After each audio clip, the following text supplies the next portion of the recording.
Experiencing a Tesco delivery stuck on preparing order? This usually means the system is allocating stock, packing, and routing your order. The most common causes are server overloads, unavailable delivery slots, or even minor glitches. Here's the immediate fix. Use the Tesco app to check for available slot swap options.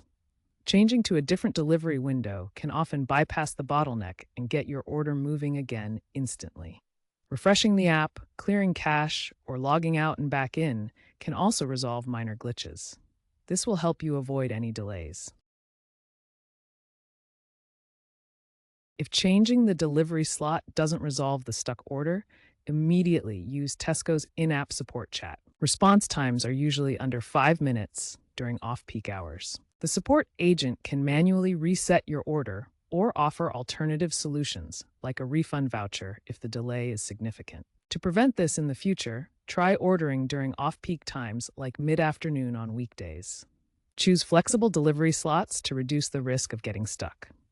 Tesco is investing in AI to predict and prevent these issues. Keep an eye out for app updates, as they often include fixes for these types of issues, like the force refresh button introduced earlier this year.